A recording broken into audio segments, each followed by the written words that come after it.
রাশেদ হায়দার ভাই পাকিস্তানের স্বরাষ্ট্রমন্ত্রী মহসিন নাকভি, যিনি সেনাপ্রধান আসিফ মনিরের খুবই ঘনিষ্ঠ এবং পাকিস্তানের ক্ষমতার কেন্দ্র শাহবাজ শরীফ, আসিফ মনির এবং এই মহসিন নাকভিকে ঘিরেই আবর্তিত হচ্ছে বর্তমানে। এই মহসিন নাকভি তিনি মন্তব্য করেছেন পাকিস্তানের শাসন ব্যবস্থা ভেঙে পড়েছে, তার মতে দেশ আর আগের মতো স্বাভাবিকভাবে চলতে পারছে না। প্রশ্ন হলো, তাহলে কি পাকিস্তানে আরেকটি সামরিক অভ্যুত্থানের সম্ভাবনা দেখা দিয়েছে? রাশেদ হায়দার, আপনার কি মনে? ধন্যবাদ মাসুদ ভাই, ধন্যবাদ দর্শক শ্রোতা মন্ডলী যারা আমাদেরকে দেখছেন। তো মাসুদ ভাই, আমি প্রশ্নটা যাওয়ার আগে একটু বলি, আমাদের অনেক দর্শক ফরিদ ভাইয়ের কথা জানতে চাচ্ছেন, যেহেতু ফরিদ ভাই আপনার চ্যানেলে নিয়মিত অতিথি। আসলে ফরিদ ভাই প্রচন্ড অসুস্থ, ডাক্তারের নির্দেশনা মেনে উনি 15 দিনের জন্য সবকিছু থেকে অফ আছেন। শারীরিক সুস্থতা হলে উনি আবার আপনাদের মাঝে ফিরে আসবেন, আপনাদের জিন্দাপীর ফরিদ ভাই। তো মাসুদ ভাই আপনি যে প্রশ্ন করছেন যে পাকিস্তান কি সামরিক শাসনের দিকে এগিয়ে যাচ্ছে কিনা, আপনাদের কেমন মনে হচ্ছে জানি না, তবে আমার কাছে ব্যাপারটা একটু আসলে ঘোলাটেই মনে হচ্ছে আগে থেকে। কবে থেকে জানেন? যেদিন থেকে দেখলাম যে বেলুচের সমস্যা, একই সময় পিওকেতের সমস্যা এবং নৃশংস হত্যাকাণ্ড চালাচ্ছে পাকিস্তান সেনাবাহিনী। এগুলো এমন ভাবে চালাচ্ছে, ইন্টারন্যাশনাল মিডিয়াতে কিন্তু কোনো কথা বলে না, বা বাইরে আশেপাশে ওদের দেশের ভিতরে এটা নিয়ে ওরা বলতে চায় সন্ত্রাসবাদী সংগঠন। সেনাবাহিনী সবচেয়ে বড় যে বিপদ বা যেটা ভয় সেটা হচ্ছে যে ইমরান খান, আমাদের সেই সাবেক প্রধানমন্ত্রী ইমরান খানকে নিয়ে। সে তো জেলে আছে, অনেকগুলো মামলা একের পর এক চালানো হচ্ছে, আছে বলতে 1960-এর পরে সম্ভবত এইবার এই প্রথম মানে আবার সামরিক শাসন আসতে চলছে। কারণগুলো যদি একটু লক্ষ্য করেন তাহলে দেখবেন যে আসিফ মনির এখন একাই বিভিন্ন দেশে যান।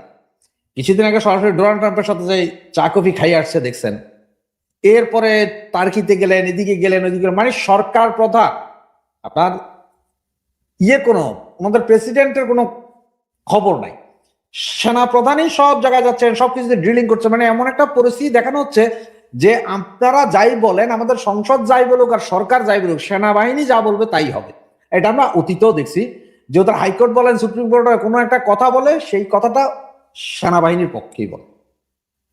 বিষয়টা বুঝতে হলে আপনি একটা জিনিস দেখেন যে ইরানের খোমেনি যখন মারা যায়, খোমেনি মারা গেল, সাথে আরো 19 জন মারা যাওয়ার পরে এরপরে এখন রাষ্ট্রপতি বা যা যা আছে এরা একবার যদি বলে যে এই ডিল হচ্ছে, আইআরজিসি বলে না, কারণ আইআরজিসি প্রধানই কিন্তু আসলে এখন পুরো ইরান চালাচ্ছে, মানে সেনাবাহিনী, আইআরজিসি সেনাবাহিনী চালাচ্ছে। ঠিক পাকিস্তানের অবস্থানটা কিন্তু সেম, হুমকি ধমকি যা দেয় পাকিস্তান, বিভিন্ন দেশের সাথে সম্পর্ক কথা বলে, তাও সেনাপ্রধান মানে আসিফ মনির, যে ফিল্ড মার্শাল বর্তমানে। এবং যতটুকু খবর আছে যে আপনার যে পারমাণবিক বোমার যে টিগার বা সুইচ, এগুলো এখন ওনার কাছে। মানে আপনার এখন রাষ্ট্রপ্রধান যিনি আছেন উনি কথা বলা ছাড়া, উনি কথা আসিফ মনিরের কথা ছাড়া এক পা আগানোর সময় নেই। তো একটা জিনিস আছে যে হয়তো এমন হইতে পারে কি জানেন, যে আমেরিকা তো সরাসরি সামরিক শাসন চায়, এখন সামরিক শাসন চায় না, তাহলে আসিফ মনির যদি এইভাবে হয়ে আসে কিভাবে হবে? এইখানে একটা ব্যাপার আছে। পাকিস্তানের সংবিধানের 27তম যে সংশোধনী আসছে, সেখানে একটা কথা লিখে আছে কি জানেন, এই সেনা প্রধান মানে উনি যে ফিল্ড মার্শাল, ওনার বিরুদ্ধে এই পর্যন্ত যা উনি যতদিন এখন পর্যন্ত সেনাপ্রধান ততদিন পর্যন্ত যা কিছু হয়েছে বা হচ্ছে, এগুলো নিয়ে পাকিস্তানের সিভিল কোর্টে বা সামরিক আদালতে কোথাও কোনো মামলা হইতে পারবে না, এবং উনি চাকরির থেকে চলে গেলেও এগুলো নিয়ে কোনো কথা বলা যাবে না এবং মামলা হবে না। টোটাল ইমিউনিটি আছে কিন্তু নাকি এমন হচ্ছে যে সামরিক শাসনের আদলে যে উনি হইলেন, কি বলে, অবসরে গেলেন কোনোভাবে যাইয়া, এরপরে বাকিটা উনি কন্ট্রোল করলেন। তার মানে হচ্ছে উনি অবসর গেছেন, ওই আপনার মেজর জেনারেলও থাকবেন, সব থাকবেন, ফিল্ড মার্শাল ওনার পর আর কেউ, কিন্তু এই ফিল্ড মার্শালই এখন হয়ে যাবেন কি রাষ্ট্রের। রাশেদ হায়দার ভাই, ফিল্ড মার্শাল হওয়ার পরে তার আর চাকরির মেয়াদ নেই, মেয়াদ মানে আনলিমিটেড। ফিল্ড মার্শাল হওয়ার পরে তার চাকরির মেয়াদ হচ্ছে আনলিমিটেড, মানে সে যতদিন চাইবে ততদিনই সে ক্ষমতায় থাকতে পারবে। আর রাশেদ ভাই, তিনি একটা কথা, রফিক ভাই আমি কথা বলছি, তিনি নিজেকে নিজে ফিল্ড মার্শাল ঘোষণা করেছেন ওই অপারেশন সিঁদুরের পরে। আর এইটা করতে যাইয়া তিনি তার ক্ষমতাকে অবারিত করে ফেলেছেন। অলরেডি ক্ষমতা আবর্তিত হচ্ছে, এখন তাকে ঘিরেই তো বাকিরা তো একরকম পুতুল, এমনটাই তো মনে করছেন। পাকিস্তানে যারা কলামিস্ট, যারা বুদ্ধিজীবী, যারা কি বলে সোশ্যাল মিডিয়া অ্যাক্টিভিস্ট, সাবেক সেনা কর্মকর্তা যারা এখন ইউটিউব বা সোশ্যাল মিডিয়ায় অ্যাক্টিভিজম করে, তারা কিন্তু এভাবেই বিশ্লেষণ করছেন যে তিনি নিজের ক্ষমতা নিজেই বাড়িয়ে ফেলেছেন এবং ধীরে ধীরে রাষ্ট্রের অন্যান্য অর্গানগুলো তিনি দখল করে নিয়েছেন। মাসুদ ভাই, এই যে উত্তরটা আপনিও দিলেন এখন যে অবারিত, উনি অবসর নিজে নিলে হবে। আপনার উত্তর কিন্তু আপনি দিয়ে দিয়েছেন সুন্দরভাবে, কিন্তু আপনি উত্তরটা দিচ্ছেন, যেটা হয়তো আমি বুঝাইতে পারি না, আপনি ওই জায়গাটা ধরাইয়া দিলেন। কিন্তু ওই যে আমি যেটা বললাম আপনাকে, আমেরিকায় কিন্তু সরাসরি সামরিক শাসন চায় না। এখন উনি যদি যেমন নিজে যেমন ফিল্ড মার্শাল ঘোষণা দিচ্ছেন, পরে অবশ্য রাষ্ট্রীয় ভবনের দেওয়া হয়েছে, যা যা আছে মিগ্রেডিয়া সব আছে, উনি ফিল্ড মার্শাল, উনি অবসরে গেলেন কিন্তু উনি রাষ্ট্রের ক্ষমতায় গেলেন, উনি উর্দিয়ার করলেন না, কিন্তু কথা হচ্ছে যে ওনার কথাই সব চলবে। এই ধরনের পরিস্থিতি কিন্তু বাংলাদেশেও দেখছেন আপনারা। এরা সেনা শাসন আসে, পরে হানা ভোট, ইয়েস নো ভোট দিয়া, মানে রাষ্ট্রীয় আপনি এটা বুঝাতে চাচ্ছেন যে গণতন্ত্রের আবরণে সামরিক শাসন এমন কিছু হতে পারে? ইয়েস, এমন কিছু হতে পারে না ভাই, ওইটাই হবে গণতন্ত্রের আবরণে, ওইটাই হবে। যে এই জন্য বলছে আব্বাস আরিকচি, ওনারা তো রাষ্ট্রপতি প্রধানমন্ত্রী ইরানের, কিন্তু আইআরজিসির কথা ছাড়া চলে না। ঠিক তেমনি সবকিছু হবে, মাগার সেনাপ্রধান উনি নাই বা নাই, কিন্তু উনি যা বলবেন তাই হবেন যতদিন উনি জীবিত আছেন। মানে 1960 সালে যে সামরিক শাসন আসছিল আইয়ুব খান, এটা সেইটার চেয়ে একটু উন্নত ভার্সনে। যেমন আপনারা যে কম্পিউটার কিনেন না, কেউ এইচপি কিনেন, কেউ ডেল কিনেন, অমুক কিনেন তমুক কিনেন, উইন্ডোজ কিন্তু সবটাই 11, 12, 13, 8, 9 ওইরকম। তো যারা 8, 9 করতো এখন তারা আবার 11, 12-তে যাইতেছে, ওই রকমই। মানে উন্নত ভার্সন, মানে সামরিক শাসন না স্যার, এটা সামরিক বাহিনী নাই, আমরা সিভিল। কিন্তু কত হচ্ছে যে সব আমার, যখন চাইবো তখনই জয়েন করবো, যখন চাইবো তখনই আমি অবসর নিব। ঠিক যেমনটা উনি নিজেরে ফিল্ড মার্শাল ঘোষণা দিলেন, অ্যাজ ইট ইজ। যে আমি চাইলে চাকরি থেকে ছাড়বো, আমি চাইলে আবার অবসর থেকে ফিরে আসবো, দেশের প্রয়োজনে ফিল্ড মার্শাল সাহেবকে আবার প্রয়োজন। আমি কি করতাম? দেশের প্রয়োজনে আসবেন, দেশের প্রয়োজন উনি সেনা পোশাক ছেড়ে সিভিল পোশাক পরে উনি আছেন, কিন্তু দেশের প্রয়োজন বোধ করলে উনি আবার ফিল্ড মার্শাল আমাদেরকে সবকিছু দিবেন। এখন শুধু 1 বা 2 যাই বলেন, এখন উনি ধরেন সিভিল পোশাকে গেলেন, কালকে আবার ভারত পাকিস্তান যুদ্ধ লেগে গেল, উনি আবার ফিল্ড মার্শাল হিসেবে চলে আসছেন যে হ্যাঁ আমি চলে আসছি, আমার দেশের প্রয়োজনে যেরকম প্লেয়ার আনা হয় না, অবসরপ্রাপ্ত প্লেয়ারদেরকে তুলে আনা হয়, ঠিক ওই রকম। তবে এটা সামরিক শাসন, এখনই সেনা শাসন চলতেছে, তবে এখন যে সিভিল প্রশাসনের দেখানো হচ্ছে। কিন্তু একটু যদি ভালো করে খেয়াল করেন, আসিফ মনিরই সবকিছু করছে, ওনার বাইরে কারো কিছু বলার ক্ষমতা নাই। এবং আমার মনে হয় যে বেলুচ এবং পিওকেতে যে গন্ডগোল, এটা আসিফ মনিরই করাইতেছে পুরোটা, এটা ওরাই করাইতেছে যে এরকম গন্ডগোলটা দেখাও, তাহলে ক্ষমতাবান নেওয়া। কারণ আইনের শাসন ভেঙে পড়ছে বলে তাদের মন্ত্রী বলছেন, প্রধানমন্ত্রী। ল অ্যান্ড অর্ডার ভেঙে পড়ছে, তাদের প্রধানমন্ত্রী বলছেন, স্বরাষ্ট্রমন্ত্রী। তো ল অ্যান্ড অর্ডার ভেঙে বলে তাহলে কি আছে? এরপর আছে জরুরি অবস্থা, কারফিউ অথবা সেনা শাসন।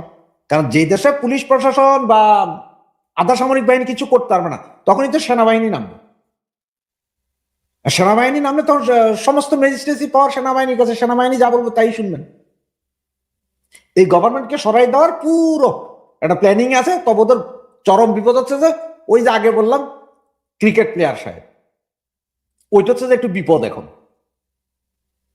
ওইটাই বিপদ ওর পার্টিতে। জি রাশেদ হায়দার ভাই, আমাদের রফিক ভাইও এই বিষয়ে কিছু বলতে চেয়েছিলেন, রফিক ভাইয়ের কাছ থেকে শুনবো। যে রফিক ভাই পাকিস্তানের স্বরাষ্ট্রমন্ত্রী যিনি অলরেডি আইন শৃঙ্খলা নিয়ন্ত্রণের দায়িত্ব যার হাতে থাকে, তিনি এখন পাকিস্তানের ক্ষমতার কেন্দ্রের 3 নাম্বার ব্যক্তি এবং তিনি সেনাপ্রধান আসিফ মনিরের খুবই ঘনিষ্ঠ একজন বলে ব্যাপক প্রচার আছে পাকিস্তান।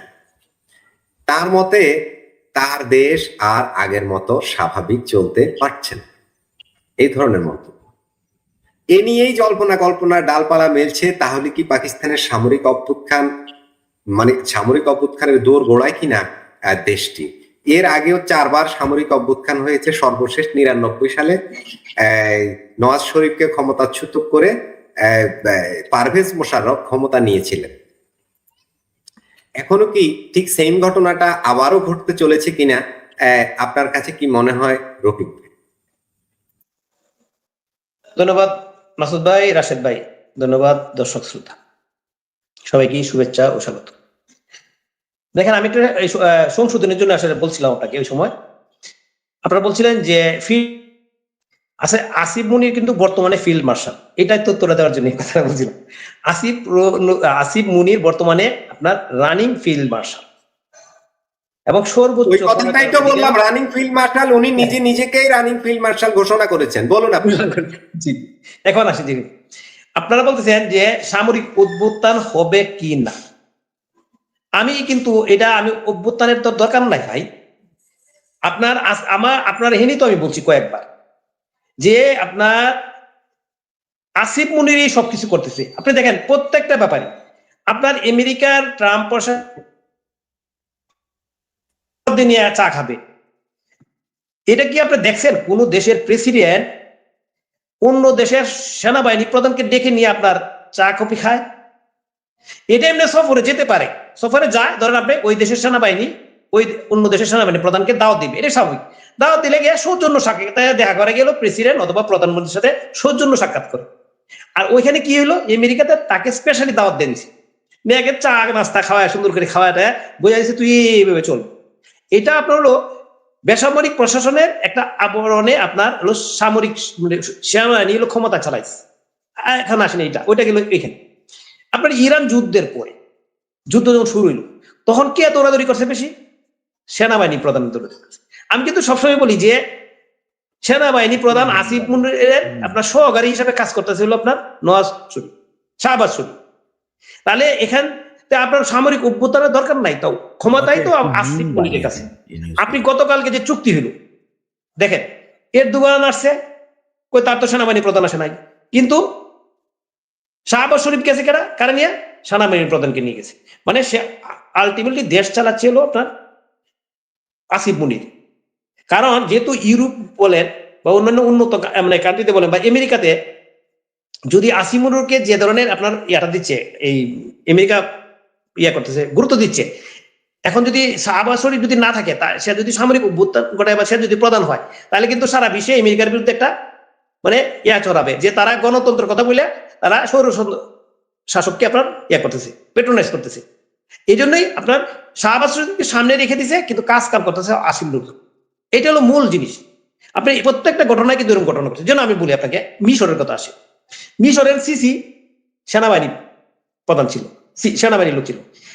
এর আগে হুসনি মুবারক বিমান বাহিনীর লোক ছিল। এই হুসনি মুবারক দীর্ঘ 30 বছর শাসন করছে, ও আপনার সেনাবাহিনী শাসন করছে, কিন্তু দেখা যাচ্ছে বেসামরিক প্রশাসন। এই সিসিও দেখেন সেনাবাহিনীর লোক, কিন্তু চালাচ্ছে হলে বেসামরিক প্রশাসনের আদালত। এখানেও মনে করেন যে সেম ঘটনা, এর মধ্যে কোনো পার্থক্য নাই। সুতরাং ওইখানে আপনি সেনাবাহিনী শাসন যদি ডাইরেক্ট গাড়ি করে, তাহলে সারা বিশ্বে কি আসবে? একটা সমালোচনা হবে আমেরিকার প্রতি। কিন্তু এই সমালোচনা যাদের না হয়, সব কাজ সেই করতেছে, শুধু খালি সামনে ধরে রাখছে শাহবাজ শরীফ। সুতরাং অভ্যুত্থান হইলো আর না হইলো এটাতে কোনো আসা যায় না, এটার কোনো গুরুত্ব নাই। আপনার যদি আসিফ মুনির যদি এই যে ইরান চুক্তি বা ওই যে বর্তমানে এই যে 3 জাতীয় জোট করলো আপনার তুরস্ক, পাকিস্তান আর সৌদি আরব মিলে, সেখানে যদি আসিফ মুনির না যাইতো, আমেরিকার ট্রাম্প প্রশাসনের এখানে যদি চা খাইতে না যাইতো, তাইলে আমরা বুঝতাম যে আসিফ মুনির নাই, তাহলে আপনার সামরিক একটা আসতে পারত, শাসন আসতে পারত। কিন্তু আসলে চলতেছে কিন্তু সামরিক শাসনই। এখানে আপনার শুধু শাহবাজ শরীফের সামনে বসায় রাখছে, চুপচাপ বসে থাকো ভাই, তুই যা আমি বলি তাই শুনিস। না হলে এই যে চুক্তিগুলির মধ্যে সে কেন যাবে? এটা তো আপনার কথা, মানে সঠিক কথা, যেটা আপনার লিগ্যাল কথা, এটা তো বুঝার কোনো বাকি নাই, স্পষ্ট যে আসলে হলো পুতুল, শাহবাজ শরীফ পুতুল এবং সেনা, এটা এক ধরনের অভ্যুত্থান হয়ে রয়েছে। এটা অভ্যুত্থানকে আরো ওইভাবে আপনার সেনাবাহিনীর লোক বসানোর দরকার নেই, ওইটা লাগলে সারা বিশ্বে একটু সমালোচনা হবে আমেরিকার বিশেষ করে। এই জন্য আমেরিকা ওই সিস্টেম করে চালু করছে। এরকম জিনিস আরো দেশে চালু হবে, ওই দেশে আরো দেশে চালু আছে, আপনি খোঁজ নিয়ে দেখেন চালু আছে। আশেপাশে কোনো কান্ট্রি না আরো কোনো কান্ট্রিতে এরকম সিস্টেমই চালু আছে। ওই সেনাবাহিনী সবাই প্রধান সবকিছু করতেছে, ওই আপনার বসে রয়েছে আপনার একটা সামনে বসায় রাখছে, আর কাজ করতেছে আরেকজনে। আরো অনেক দেশের খোঁজ খবর নেন, আমেরিকা যাদের সাথে ঘনিষ্ঠ আছে সেসব দেশে এরকম ঘটনায় করতেছে। সবাই বলে সেনাবাহিনী, অন্যরা হলো চুপচাপ বসে রয়েছে, কাজের কাজ কিছুই না। সুতরাং নতুন করে অভ্যুত্থান ঘটানোর কোনো দরকার নাই। যদি শাহ বশির যদি কথা না শুনতো তাইলে আপনার তাকে সরাই দিত। সে তো যাই বলতেছে তাই করতেছে, শুধু খালি সিগনেচার করতেছে। মনে করেন যে শাহবাজ শরীফের বলতেছে আসিফ মনির এখানে ভাই সিগনেচার কর, ওখানে সিগনেচার করতেছে, বাস শেষ, কাজ হলো একটাই, সিগনেচারটার জন্য শুধু রাখছে। এটা হলো আপনার বেসামরিক প্রশাসনের ইয়াতে একটা সামরিক শাসন চলতেছে, ব্যতিক্রম ধর্মী, যে মিশরে যেরকম চলতেছে গণতন্ত্র নাম দেয়া স্বৈর শাসক দেশ চালাচ্ছে, এটাই ইতিপূর্বে আমাদের দেশও ছিল এরকম, আরো সামনে হয়তো দেখবেন, বুঝেন না এই জিনিসটা। সুতরাং ওই নতুন করে আবার ইয়ার দরকার নাই। জি, রাশেদ ভাইয়ের কাছেও একটু আসি, যে রাশেদ হায়দার ভাই আপনার আলোচনায় অনেকগুলো দিক উঠে আসছে, তার মধ্যে বেলুচিস্তান, খাইবার পাখতুনখোয়া এবং কাশ্মীর যেটা পাকিস্তান অধিকৃত, এই কথাগুলো উঠে আসছে। এই যে এইসব জায়গাগুলোতে মানুষের ক্ষোভ কিন্তু বাড়ছে। এদিকে বেলুচিস্তান তো অলরেডি স্বাধীনতা ঘোষণা করেই বসে আছে, 11 তারিখে নাকি তারা স্বাধীনতা দিবস অলরেডি উদযাপন করবে। তাদের দেশের বিভিন্ন সরকারি, বেসরকারি, আধা সরকারি বিভিন্ন দোকানপাট, মার্কেট, সব জায়গায় তাদের জাতীয় পতাকা উত্তোলনের জন্য নির্দেশ দেওয়া হয়ে গেছে। এই হলো সেই পরিস্থিতি। সেখানে যে অস্থিতিশীলতা, দুর্বল শাসন ব্যবস্থা, এটা হোম মিনিস্টারের কথাতেই উঠে আসছে যে শাসন ব্যবস্থা ভেঙে পড়েছে। তার মানে কি? শাসন ব্যবস্থা ভেঙে পড়লেই তো সামরিক শাসনটা আসে। এটা তো স্পষ্ট কথা যে সামরিক শাসন ব্যবস্থা ভেঙে পড়ে। তা আর না হলে রফিক ভাই যেটা বললেন যে অভ্যুত্থানের তো প্রয়োজন নেই, অভ্যুত্থানের প্রয়োজন না থাকলে তো স্বরাষ্ট্রমন্ত্রী যিনি আইন শৃঙ্খলা নিয়ন্ত্রণ করবার কথা তিনি বলছেন ভেঙে পড়েছে, তাহলে কি করতে চাচ্ছেন? তিনি তো পদত্যাগ করেন নাই যে আমি ব্যর্থ, আমি দেশের আইন শৃঙ্খলা কন্ট্রোল করতে পারছি না। তিনি তো ঠিকভাবে আরো গেড়ে বসেছেন। এই গেল ব্যাপার। এর মধ্যে পাকিস্তানের ভিতরে যে দমন পীড়ন নাগরিকদের উপর, সেই খবর যাতে বাইরে না যায় সেজন্য আন্তর্জাতিক সংবাদ মাধ্যমের উপর নানা বিধিনিষেধ রয়েছে। আন্তর্জাতিক সংবাদ মাধ্যমের কর্মীরা সেখানে সংবাদ সংগ্রহ করতে পারে না, তারা ভিডিও ধারণ করতে পারে না, মাত্র 3টা শহরে পারে, আর বাকি টোটাল পাকিস্তানে অন্যদের যাওয়ার কোনো সুযোগ নেই। এমন এক মানে স্বৈরাচার বা ফ্যাসিজম বা কি বলবেন আমি বুঝি না, ওই ধরনের পরিস্থিতি, সেখানে মানবাধিকার ভুলুণ্ঠিত হচ্ছে। এই যে পরিস্থিতি, আমাদের অনেকে কমেন্ট করছেন পাকিস্তান 3 টুকরা হবে। রাশেদ হায়দার ভাইও বিভিন্ন সময় এই ধরনের মন্তব্য করে থাকেন। হোম মিনিস্টারের মহসিন নকভির মন্তব্যের পরে আপনার কি মনে হয় না শাসন ব্যবস্থা ভেঙে পড়েছে, মানে দেশটাও ভেঙে যাচ্ছে? রাশেদ হায়দার ভাই। মাসুদ ভাই, দেশটা এত তাড়াতাড়ি না যে ভেঙে যাচ্ছে, এত তাড়াতাড়ি না। আপনারা যেটা মনে করেন যে কালকেই মনে হয় ওখানে সব ভাঙা চুরা পইরা যাবে ভূমিকম্পের মতো, তেমন না।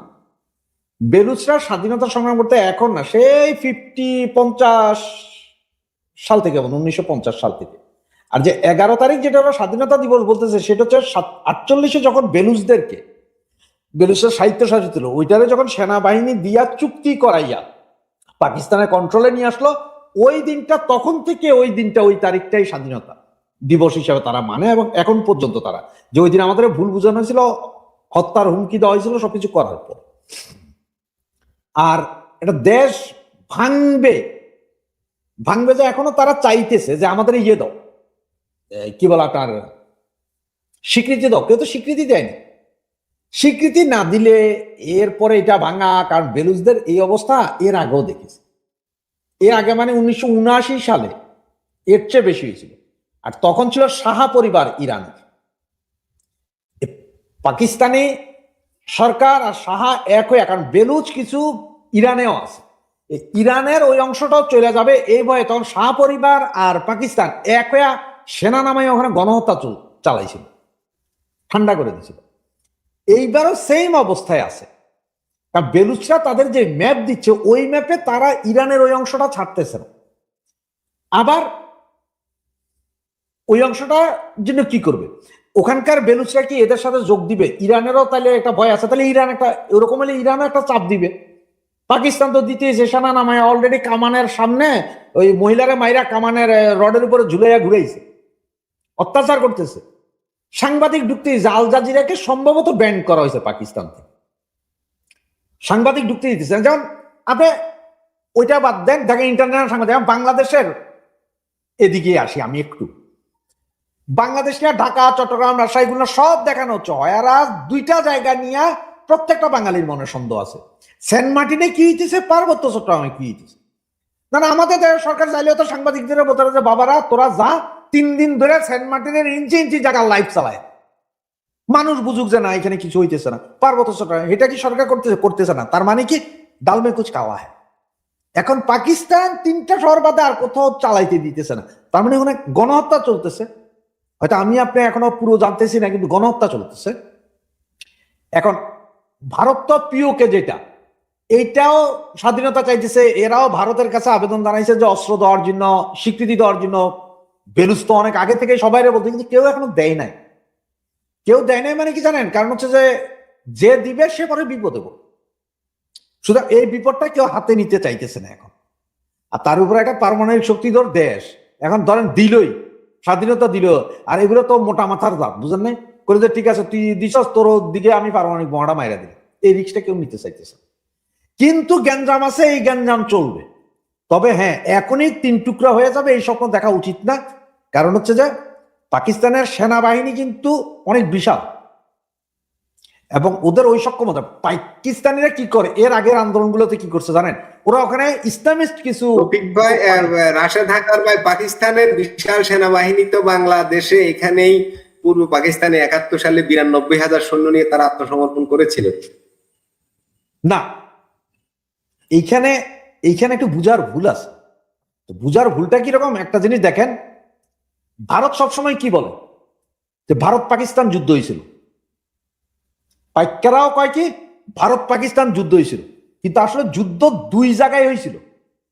একটা যুদ্ধ ভারত চুপচাপ ছিল, ওরা অস্ত্র দিছে, ট্রেনিং দিছে, আমাদের দিছে, আমরা কিন্তু 9 মাস ফাইট করছি, ফাইট করে এদের প্যান্ট খোলার অবস্থা করছি। এরা ভুলটা কি করলো, এরা যা ভারতে যায় বোমা হামলা করলো, যেই না বোমা হামলা করলো, এবার ভারত চান্স পেয়ে গেছে। এখন ভারত এক চাটিয়া মাইর দিল, মাইর দিয়ে এদের থেকে হটাই দেয় একদম পিছে। এরপরে ভারত আমাদেরও হেল্প করে কামান টামান ঢুকাই দিল। সুতরাং 2 ফ্রন্টে, পাইকারা 2 ফ্রন্টে যুদ্ধ করছে। ভারত ফ্রন্টেও হারামজাদারা হারছে, বাংলাদেশে তো হারছে। সুতরাং আমরা স্বাধীনতা বলে এটা যেমন, এটাও ঠিক। ভারত কিন্তু পাইকাদের মাইরা ওদের ওই সাইড থেকে দৌড়াইছে, ওইটাও ঠিক। এখন পাইকারা যদি বাংলাদেশে আসতে হয়, ভাই ভারতের আকাশ সীমা ব্যবহার করে আইতে। এরা তো নদীতে নাইমা বাংলাদেশ থেকে যাইব কোন দিকে? 3 দিকে ভারত, একদিকে মায়ানমার, যাবে কেমনে? কিন্তু বেলুচ বা পিওকে তো সেম অবস্থা না, ওখানে ওদের যাতায়াত আছে। এখন আমরা আপনি ওইটাই বাদ দেন, আমরা বাংলাদেশে ঢাকা চিটাং স্বাধীন ঘোষণা করলাম, লাভ হবে? ঢাকা চিটাং রোডই তো আছে, দুইটা যাবে কে এরা? কিন্তু এখন যদি ওই বাঙালি আমরা যেমন যা বাবা 7 সিস্টার খাই ফেলাম, ওরে বাবা তুই একটা চিকেন নেক দিয়ে 7 সিস্টারের দিকে যাবি, এখানে মাইন পুঁতে দিব ভারত, একবারে উল্টি যাবি না। ওই রকম বেলুচ আর বেলুচের স্বাধীনতা বা পিওকের স্বাধীনতা আর বাংলাদেশের স্বাধীনতা ফার ডিফারেন্স। ওইখানে তো ওদের রোড আছে, ঘাট আছে, ওদের দেশ, ওদের এয়ার স্পেস। এখন পিওকেটাও যদি, পিওকেটার মাঝখান দিয়ে যদি অন্য কোনো একটা দেশ থাকতো, ধরেন ইরানই থাকতো, তাইলে আর খেলা ছিল, কাজে যাইব কেমনে? আপনারা যে রাশিয়াকে দেখেন, রাশিয়ার সব আছে, কিন্তু ওই যে ইউক্রেন থেকে একটা জায়গা দখল করে রাখছে, সেইখানে যাইতে হলে তারা দিয়া যাইতে হয়, বেলারুশের উপর দিয়া যাইতে হয়, সবচেয়ে সোজা বেলারুশের উপর দিয়া ল্যান্ড বর্ডার, এরপরে ব্রিজ বানাই দিছে ওই দিন। তো এটা এই হিসাবগুলো যদি বুঝেন, স্বাধীন আজকে না হোক 20 বছর পরে হলো হবে, কিন্তু এত তাড়াতাড়ি হবে না। এবং এই দোনোটাতেই আমার যা মনে হয় সেনাবাহিনী কাজ করতেছে, কারণ এরা ওই যখনই দেখে যে মানে কিছু করতে পারতেছে না, মানে তারা বিপদে পড়ছে, অর্থনৈতিক ক্রাইসিস, তখন তারা কিছু ক্রাইসিস লাগায় দেখায় যে দেশ এখন যুদ্ধ অবস্থায় আছে। পাইকারে বুঝাইতে সম্ভব আমরা যুদ্ধ করছি, এইটা কইলে পাইকার ওকে। আর হয় ভারতের লগে লাগাই দিবে না নিজের দেশে, তার নিজের দেশের 2 সাইডে লাগাই দিতেছে। আর কিন্তু কথাটা কি গেছে, সব ভারতের দোষ। কয় ভারত পিওকেরে লাগাইতেছে, ভারত ইয়েরে লাগাইতেছে, আর এটা নিজের দেশের লোকেরই নিজে সামাল দিতে পারছ না, ভারতের দোষ। এখন এই যুদ্ধ অবস্থা আছে বললে তারা ওই যে সেনা শাসন, যেটা আপনি বারবার বলতেন সেনা শাসন আসবে কিনা, ওই যে যুদ্ধ, ল অ্যান্ড অর্ডার নাই। তো ল অ্যান্ড অর্ডার না হলে আপনি যেটা বললেন যে ওই বেটা তো তার কথা শুনে প্রেসিডেন্ট, তারা কিভাবে, সাত্তার সাহেবও সবার কথা শুনতো, বাংলাদেশের রাষ্ট্রপতি, তিনি হঠাৎ করে আনলেন এই এরশাদ রে, যে আমরা তো এখন আসলে দেশের অবস্থা খারাপ, দেশ চালানো অসম্ভব, তাই আমি সেনাবাহিনীকে আবেদন জানিয়েছি দেশ চালাই। জাস্ট বক্তব্য এটা ছিল সাত্তারের। ওই রকম প্রেসিডেন্টও কইব কোন দিন, দেখেন যে এত অবস্থা খারাপ, পুরো যুদ্ধ অবস্থা আছে, যুদ্ধ অবস্থা আমরা চালাইতে পারতেছি না, সুতরাং ইরানের IRGCর মতোই আমরা চাই সেনাবাহিনী এই দেশের সবকিছু নুক এবং ওরাই একটু চালাক, ওরা চালাক, দেশ শান্তি হইলে আবার আমরা আছি। যেহেতু সরাসরি সামরিক শাসন আমেরিকা সাপোর্ট করে না, আমরাই দিচ্ছি দেশ। রাশেদ হায়দার ভাই, আমেরিকা সরাসরি সামরিক শাসন সাপোর্ট না করলেও সামরিক শাসনের চাইতেও কঠিন শাসনও সাপোর্ট করে। আপনি লিবিয়াতে যান, আপনি ইরাকে যান, যেসব জায়গায় তারা ধ্বংসযজ্ঞ চালিয়েছে সেখানে কি শাসন চলছে, আর সৌদি আরবে যান, কুয়েতে যান, সেখানে কি গণতন্ত্রটা আছে, জনগণের কোনো মত প্রকাশের স্বাধীনতা সেখানে আছে? ওদের সাথে তো দিব্যি দহরম মহরম বন্ধুত্বপূর্ণ সম্পর্ক মার্কিন যুক্তরাষ্ট্রের, সেখানে তো তারা গণতন্ত্র খুঁজতে তো যাচ্ছে না। না না, আমেরিকার স্বার্থ আপনার একটা জিনিস বুঝতে হবে, যে সারা পৃথিবীর মধ্যে পাকিস্তান এমন এক ভূখণ্ড, এমন এক জায়গায় যে এইটা আমেরিকার দরকার, ব্যাপক হারে দরকার। কারণ এই পাকিস্তানের লোকের সম্পর্ক ভালো থাকলে সে আফগানিস্তানের পিড়াইতে পারবো, সে ইরানের পিড়াইতে পারবো, সে গোটা মিডল ইস্টটা কন্ট্রোল করতে, পুরো তেল সাম্রাজ্য আমেরিকা কন্ট্রোল করতে। সুতরাং এই যে তেল সম্রাট যারা আছে 7 দেশ, ওখানে গণতন্ত্র না, ওইখানে স্বৈরতন্ত্র কুত্তাতন্ত্র চললো, তাতে কোনো সমস্যা নেই। তেল তো পেট্রোডলারে বেচবা, এই তেল তো আমেরিকান কোম্পানি তুলবো। তো পাকিস্তানের দরকার কেন? কারণ ওই যে পাশে ইরান আছে, এটা মাথা ছাড়া দিয়ে উঠতে যে কোনো সময় এটা পিড়ে দিব, পাকিস্তানের ভূমি লাগবে। আফগানিস্তান পাকিস্তানের ভূমি লাগবে। ওই বেলুস যদি স্বাধীন হইয়া যায়, ইন কেস বলি, যদি কখনো বেলুস স্বাধীন হয়, পাকিস্তানকে 2 পয়সার দাম দিবে না দেখে। আর বেলুস স্বাধীন হওয়ার সাথে সাথে ওই যে আপনার নদী বন্দর যা আছে সব আমেরিকা তখন তো করে পয়সা দিয়ে করবে যে তোমাদের সব দিতেছি, বেলুস তুমি কিছু করা লাগবে না, আমরা এখানে খালি নৌঘাটি করব। তাহলে ভারত, পাকিস্তান, বাংলাদেশ, চায়না, মায়ানমার, শ্রীলঙ্কা সব কন্ট্রোল। আর পাইকারা বেলুস ধরে রাখবো, যে বাবারে এ বেলুস যদি মাইরা ধরে রাখতারি, তাহলে লাভ একটাই, অন্তত আমেরিকা তো আমাদের বছরে বছরে কিছু ডলার ভিক্ষা দিবে, তাই তো ভিক্ষা ছাড়া উপায় নেই, এর কি উৎপাদন আছে, সে তো কিছু নাই, ডলার ভিক্ষা দিয়ে চলতে পারবো দেশ। সুতরাং এই জন্য আমেরিকা সব জায়গায় তার স্বার্থ দেখে। আপনি এত কথা কইলেন, সিরিয়ার এখন যে আছে এর কথা কইলেন না, $10 বিলিয়ন তার মাথার দাম ছিল, পৃথিবীর সবচেয়ে বেশি দামি মাথা ছিল, ওরে জিন্দা বা মুর্দা দিতে পারলে $10 বিলিয়ন, তারে নিয়ে ডোনাল্ড ট্রাম্প এখন মেরে brother my brother how are you করতেছে না সিরিয়ার এখন যে আছে। তো এইটা নর্মাল, কিন্তু ওরা উপরের খোলস হচ্ছে যে ভাই আমরা কোথাও সামরিক শাসন দেখতে চাই না, তোমরা ওই নর্মাল পাবলিকের। রাশেদ হায়দার ভাই, আমরা শেষ করবো, আমরা আজকে লাইভটা দীর্ঘায়িত করবো না, একটা মজার বিষয় নিয়ে একটু আলোচনা করতে চাই, বেশ মজার বিষয়। সেটা হচ্ছে, আমি একটু ফটোকার্ডটা আগে দেখাই। ভারতের স্বাধীনতা দিবসকে ইন্ডিয়ান ডে ঘোষণা যুক্তরাষ্ট্রের। ভারতের স্বাধীনতা দিবস আমেরিকা ইন্ডিয়ান ডে হিসেবে পালন করবে। আমরা আমেরিকার স্বাধীনতা দিবসকে আমাদের সংসদ ভবনের দক্ষিণ প্লাজায় উদযাপন করি। ডিফারেন্সটা কিভাবে ব্যাখ্যা করবেন রাশেদ হায়দার ভাই, সংক্ষেপে রফিক ভাইয়ের কাছ থেকে শুনবে। ডিফারেন্সটা ব্যাখ্যা করবেন মানে গরিবের বউ সবাই ভাবি, আমরা তো চাইতে এমন জায়গায় গেছি আর চাটার জায়গা নাই। সুতরাং আমেরিকার আইনা অনেক কিছু, আমরাই বলছি যে চোখে চোখ রেখে ভারতের সাথে কথা বলবো। না, আরেকটা কথা বলি এইখানে, এটা ভুলে যাবেন না, এই কথাটা এখান থেকে আবার শুরু করবেন। আমি আপনাকে আবার একটু অ্যাড করে দিই। এই যে মার্কিন যুক্তরাষ্ট্র ভারতের স্বাধীনতা দিবসকে ইন্ডিয়ান ডে পালন করবে, ভারত কি মার্কিন যুক্তরাষ্ট্রের স্বাধীনতা দিবস পালন করে? রাশেদ হায়দার ভাই, আপনি কি শুনেছেন কখনো? না, এটা করে না। এবং আরেকটা মজার বিষয় যে আমরা চোখে চোখ রেখে কথা বলবো, বুঝছেন?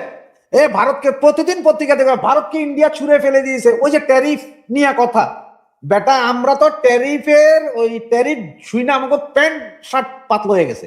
ভারত কিন্তু আজকে 1 বছর ধরে নাকের দড়ি দিয়ে ঘুরাইতেই আছে, এইটা করে ওইটা করে, কোনো মতে টলাইতে পারে না। আর এখন এখানে আরেকটা মজার জিনিস আছে, ভারতের স্বাধীনতা দিবস পাকিস্তানের স্বাধীনতা দিবস কিন্তু একই দিনে। ব্রিটিশরা কিন্তু দুই দেশকে স্বাধীন করে দিয়েছিল একই দিন।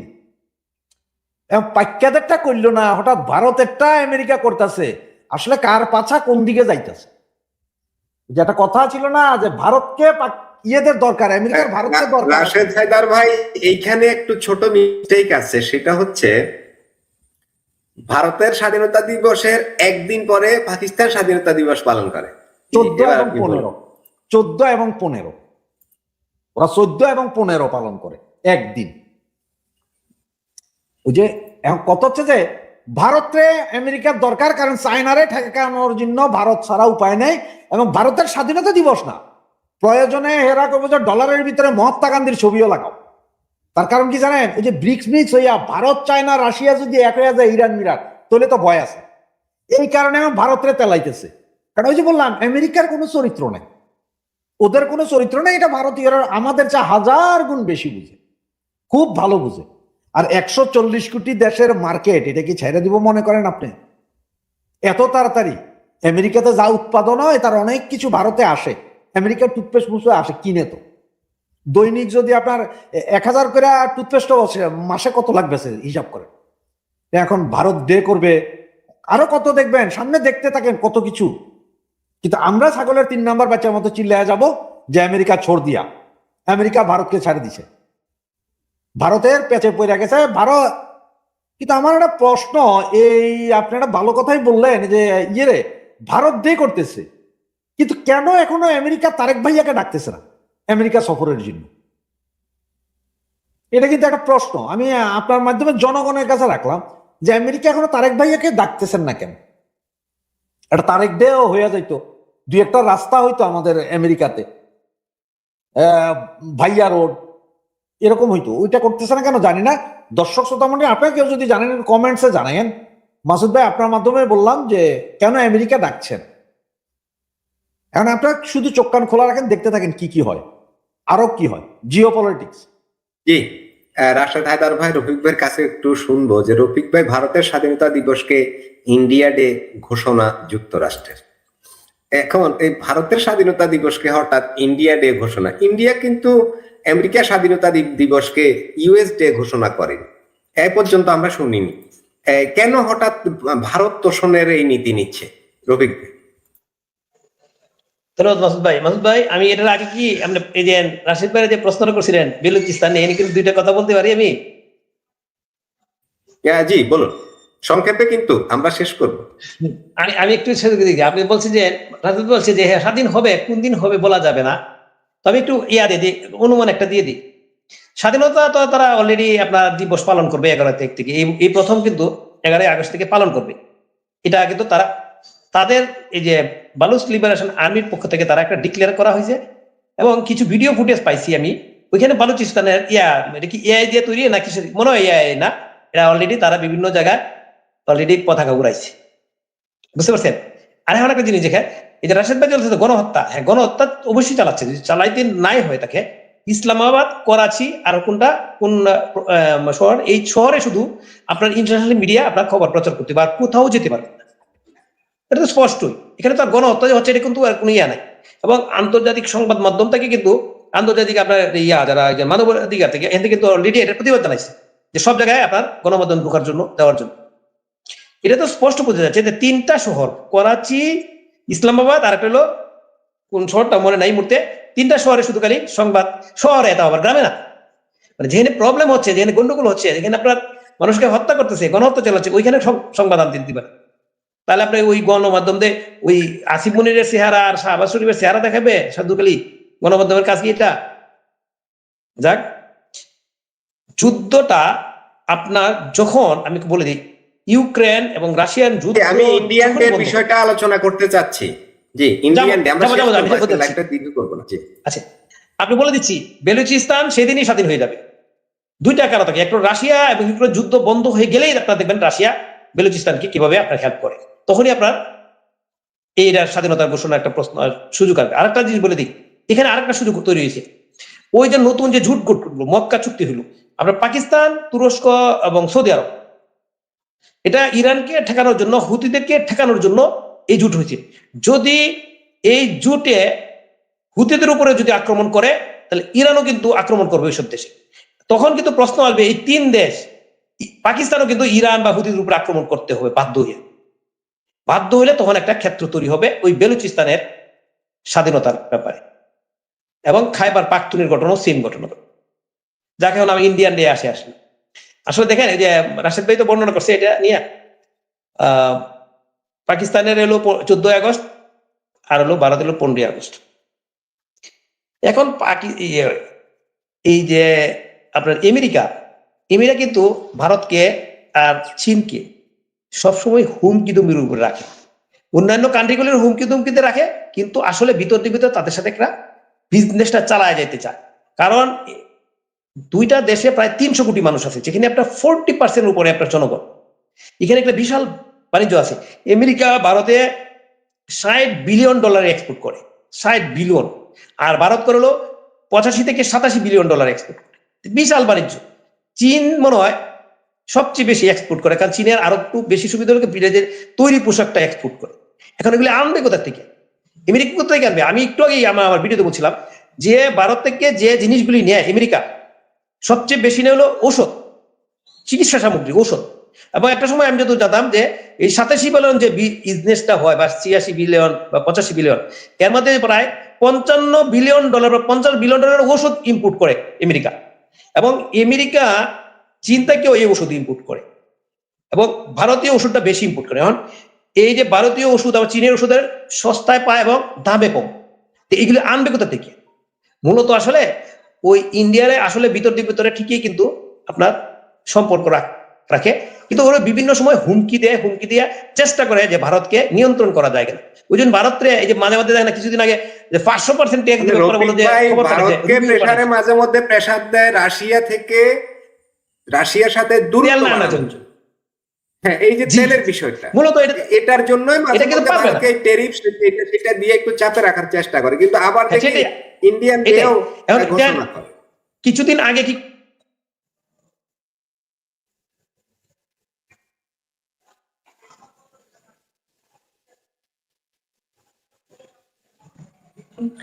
রফিক ভাই, আপনার কথা আমি শুনতে পাচ্ছি না। রফিক ভাই কি শুনতে পাচ্ছেন? কি একটা প্রবলেম হয়েছে। রাশেদ হায়দার ভাই, আমরা শেষ করব, তার আগে আমরা দুই একটা কমেন্ট নেই। রফিক ভাই যদি সাউন্ড ক্লিয়ার হয় তখন আমরা দেখব, ঠিক আছে? আমি দুই একটা কমেন্ট নিয়ে একটু কথা বলতে চাই। রফিক ভাই আমার কথা শুনছেন? হ্যাঁ, আমি শুনতেছি।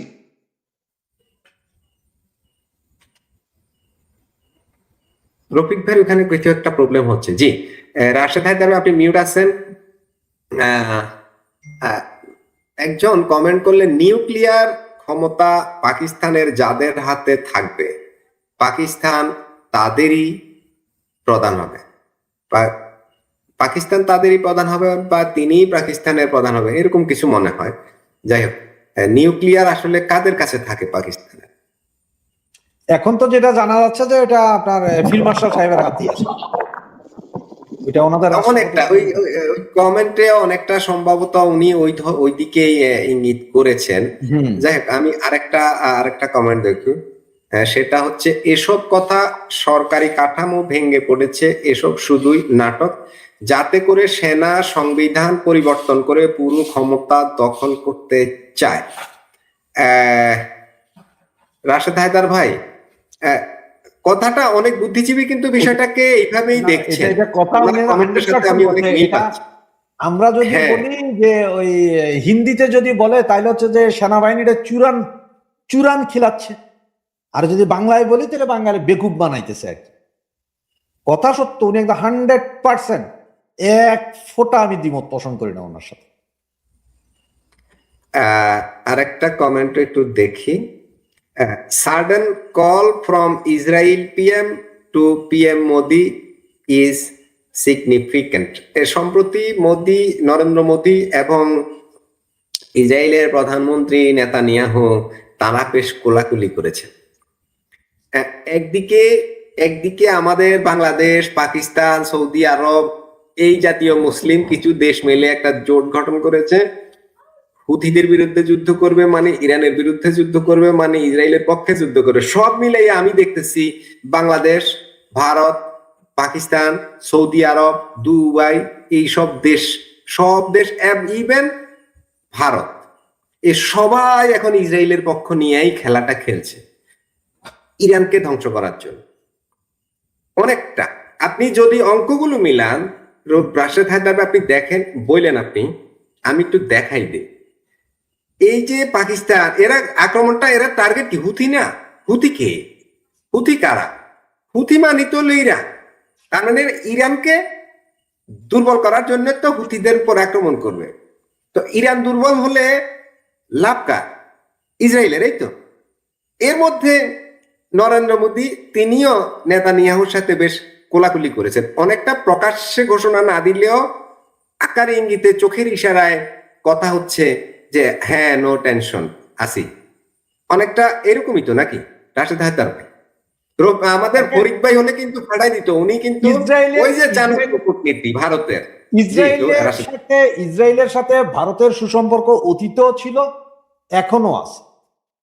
এবং আপনি এটা জানেন কিনা জানি না, যে এই যে আমাদের সাথে 71 মুক্তিযুদ্ধের সময় বা পাইকারা যখন ভারতে আক্রমণ করে, ভারতের কাছে পাইকারা যে মাইকে ছিল, ওই সময় ট্যাঙ্কের গোলা থেকে সমস্ত গোলা ইসরায়েল মেড গোলা ছিল।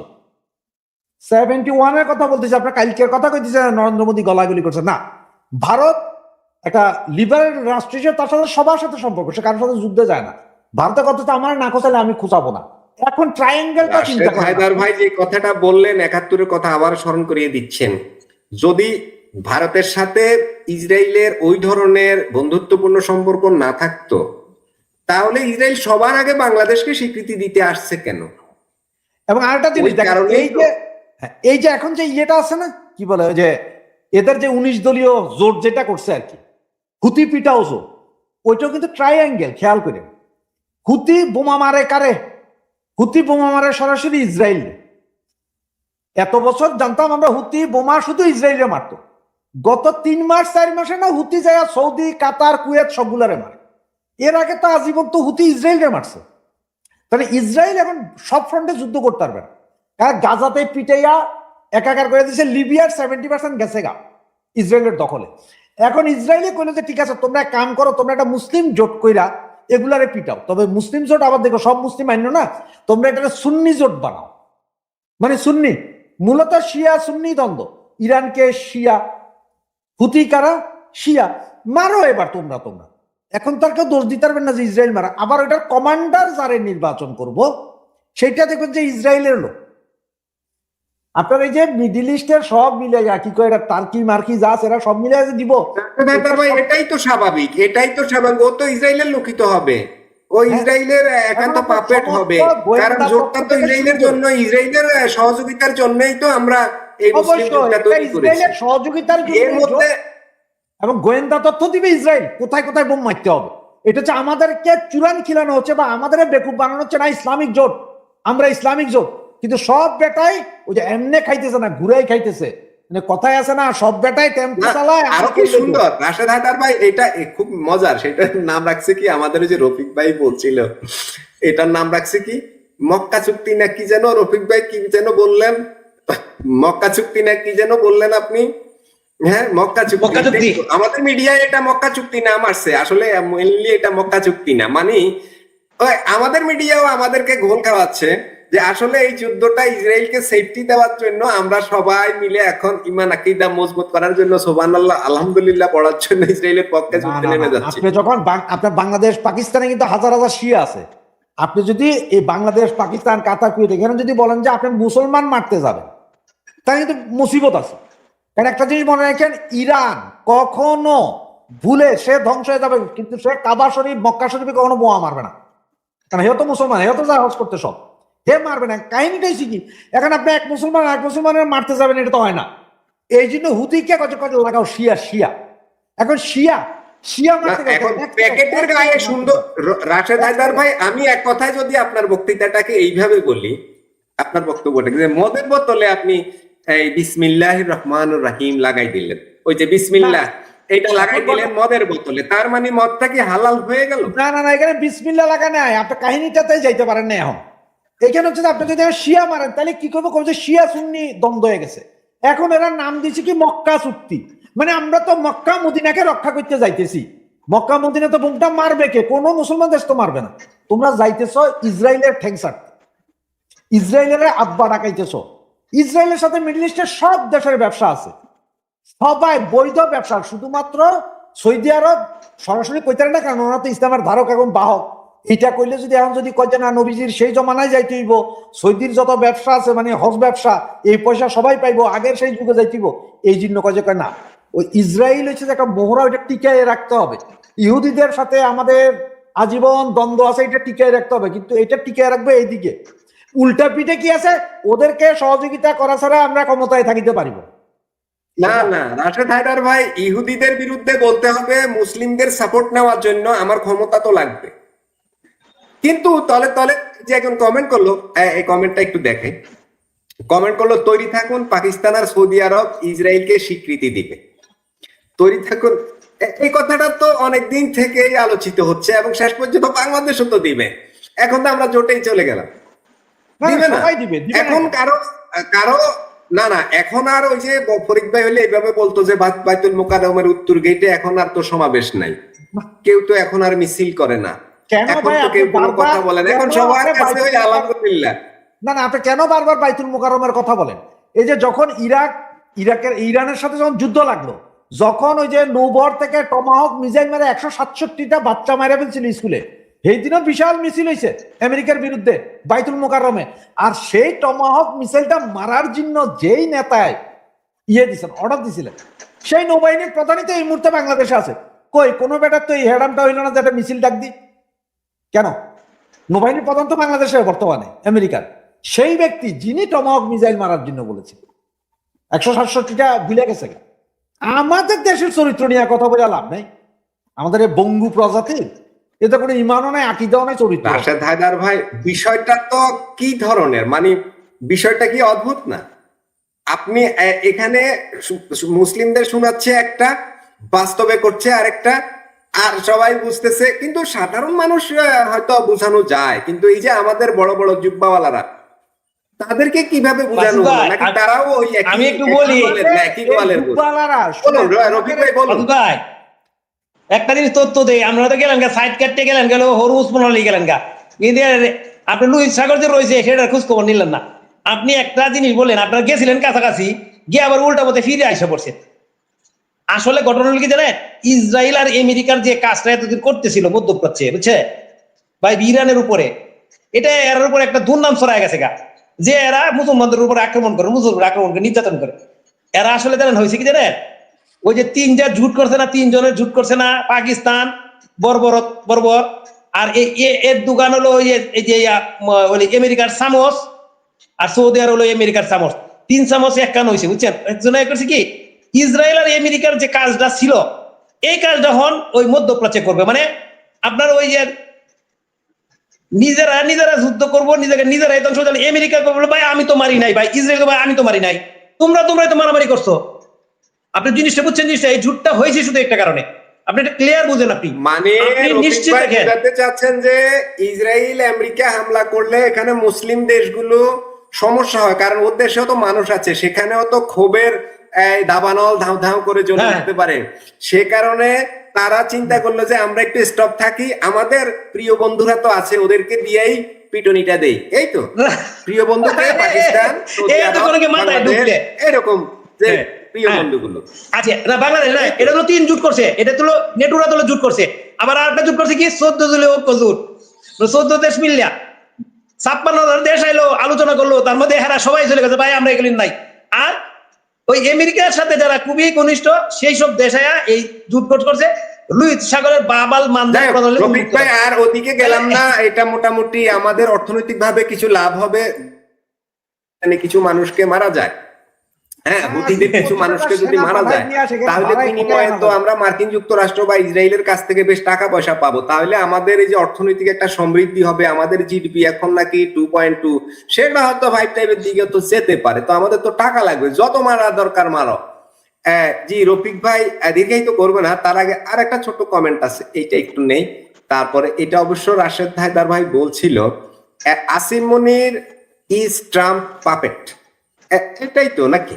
ও তো ট্রাম্পের পাপেট না হলে ওই বেটা নিজেকে ফিল্ড মার্শাল ঘোষণা করে, আবার ট্রাম্প তারে দাওয়াত দিয়ে নেয়, নিয়ে ওইখানে চাল চক্র করে, বিড়ি টিড়ি খাওয়ায়, তারপর দেশে পাঠাই দেয়। মানে পাকিস্তানের সর্বময় ক্ষমতার অধিকারী এখন তুমি, তোমার কথা ছাড়া কিচ্ছু হবে না, এটা আমি তোমার পক্ষে আছি, তুমি খেলতে থাকো। এখন সে খেলতে আছে ওরে দিয়া। এখন এই যে কাজগুলো হইতেছে না, এই যে ইরানের বিরুদ্ধে যা যা করা দরকার, এই কাজগুলো কি আসিফ মনিরদের কারণে হচ্ছে না? আসিফ মনিররাই তো এই গুটি করছে না। তো আসিফ মনিরে যদি ফিল্ড মার্শাল ওইভাবে নিয়ে ট্রাম্প যদি এখানে একটু চা নাস্তা না খাওয়াইয়া, একটু বিড়ি তামাক না খাওয়াইতো, তাহলে কি উনি কি এই কাজ করতো? কখনোই কাটতো না, কারণ সাধারণ মুসলিমরা তো এটা মেনে নিবে না, কখনোই মেনে নিবে না। কিন্তু এখন মানতেছে না কে? মুসলিমদের তো লিডার নাই। লিডার কারা? বড় বড় জুব্বাওয়ালারা, তারা তো সব ইহুদিদের বা ইসরায়েলের পক্ষে। সো নো প্রবলেম, ওদের পক্ষে মানে ইরানের বিপক্ষে, এই তো শিয়াদের বিপক্ষে। যাই হোক, আমরা আলোচনাটা আর দীর্ঘায়িত করবো না। রাশেদ হায়দার ভাই, রফিক ভাই, আপনারা সময় দিয়েছেন, আপনাদের প্রতি অনেক কৃতজ্ঞতা, এবং অনেক দর্শক যারা এতক্ষণ আমাদের দেখছিলেন, আলোচনা শুনেছেন, লাইক কমেন্ট শেয়ার করেছেন, সাবস্ক্রাইব করেছেন, আপনাদের প্রতিও অনেক প্রীতি ও ভালো।